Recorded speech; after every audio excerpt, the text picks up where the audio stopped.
मित्रों, सादर जय श्री कृष्ण। हमारे YouTube चैनल में आप सभी का बहुत बहुत स्वागत है। मैं हूँ आपके साथ विशाल शास्त्री। गणगौर व्रत पूजा, शुभ मुहूर्त एवं व्रत कथा। हिंदू धर्म में पति की लंबी आयु और संतान के अच्छे स्वास्थ्य के लिए महिलाएं कई व्रत रखती हैं। हिंदू धर्म में महिलाएं पति की लंबी आयु और संतान के अच्छे स्वास्थ्य के लिए अनेकों व्रत का पालन करती हैं, जिनमें से कुछ नियमित होते हैं तो कुछ विशेष स्थान रखते हैं। खास व्रतों की इसी सूची में एक है गणगौर का व्रत। इस साल गणगौर 24 मार्च दिन शुक्रवार को मनाया जाएगा। गणगौर के दिन चैत्र माह के शुक्ल पक्ष की तृतीया तिथि पड़ रही है। तृतीया तिथि का शुभारंभ 23 मार्च 2023 दिन गुरुवार के दिन न करें इन चीज़ों का दान। शाम 6:20 से होगा। वही इसका समापन 24 मार्च को शाम 4:59 पर होगा। ऐसे में उदया तिथि के अनुसार इस साल गणगौर का व्रत मार्च की 24 तारीख को रखा जाना चाहिए। गणगौर का महत्व। गणगौर शब्दों से मिलाकर बना है। गण का अर्थ है भगवान शिव और गौर का अर्थ है माता गौरा अर्थात माँ पार्वती। गणगौर के दिन भगवान शिव और माता पार्वती की पूजा का विधान है।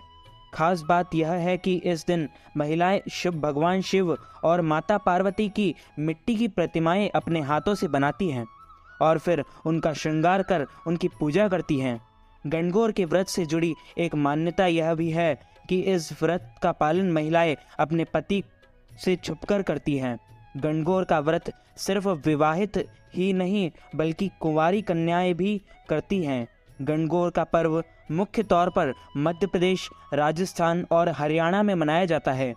मान्यता है कि गणगौर का व्रत रखने से मनचाहा वर प्राप्त होता है और शादीशुदा महिलाएं को अखंड सौभाग्य मिलता है। गणगौर की पूजा सामग्री इस प्रकार है। गणगौर की पूजा में लकड़ी का साफ पटरा, कलश, काली मिट्टी, होलिका की राख, गोबर या फिर मिट्टी के उपले, दीपक, गमले, कुमकुम को पैरों में लगाने के लाभ, अक्षत, सुहाग से जुड़ी चीज़ें जैसे मेहंदी, बिंदी, सिंदूर, काजल, रंग, शुद्ध और साफ घी, ताजे फूल, आम के पत्ते, पानी से भरा हुआ कलश, नारियल, सुपारी, गणगौर के कपड़े, गेहूं और बांस की टोकरी, चुनरी, कौड़ी, सिक्के, घेवर, हलवा, चांदी की अंगूठी, पूड़ी आदि का प्रयोग किया जाता है। गणगौर की पूजा विधि इस प्रकार है। प्रातः जल्दी उठकर स्नान आदि से निवृत्त हो जाएं। स्नान के पश्चात अगर आप विवाहित हैं तो अपना पूर्ण श्रृंगार करें। अगर आप अविवाहित हैं तो बस स्वच्छ वस्त्र धारण करें। श्रृंगार कर एक लोटे में ताज़ा जल भरें। उस जल में फूल और दूब मिलाएं। साथ ही किसी स्वच्छ बगीचे से कंकड़ पत्थर रहित मिट्टी घर लाएं और साफ मिट्टी से भगवान शिव और माता पार्वती की प्रतिमा बनाएं। भगवान शिव और माता पार्वती की मूर्तियों को साथ में स्थापित करें। अब गणगौर को सुंदर वस्त्र पहनाकर रोली, मौली, हल्दी, काजल, मेहंदी आदि सुहाग की चीज़ें अर्पित करें। गणगौर को वस्तुएं अर्पित करते हुए गीत गाएं। की दीवार पर 16-16 बिंदियां, रोली, मेहंदी व काजल की लगाएं।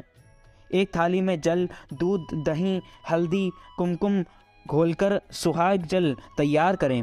दोनों हाथों से दूब लेकर सुहाग जल से गणगौर को छींटे लगाएं। बाद में महिलाएं खुद के ऊपर भी इस जल को छिड़कें। आखिर में मीठे गुने या चूरमे का भोग लगाकर गणगौर माता की कहानी सुने। शाम के समय गणगौर को पानी पिलाकर किसी पवित्र सरोवर या कुंड आदि में विसर्जित कर दें। गणगौर की व्रत कथा इस प्रकार है। मान्यता के अनुसार एक बार माता पार्वती, भगवान शिव और नारद मुनि किसी गांव में गए थे।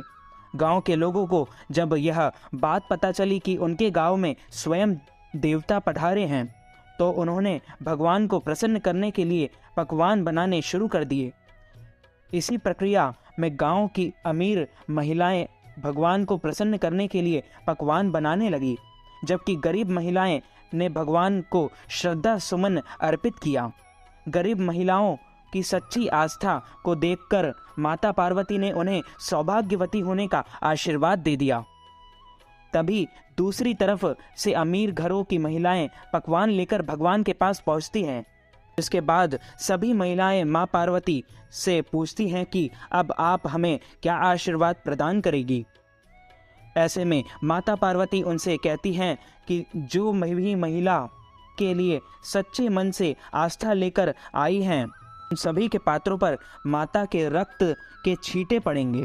इसके बाद माता पार्वती ने अपनी उंगली काटकर अपना थोड़ा सा लहू उन महिलाओं के बीच छिड़क दिया, जिससे उन महिलाओं को निराश होकर घर वापस जाना पड़ता है।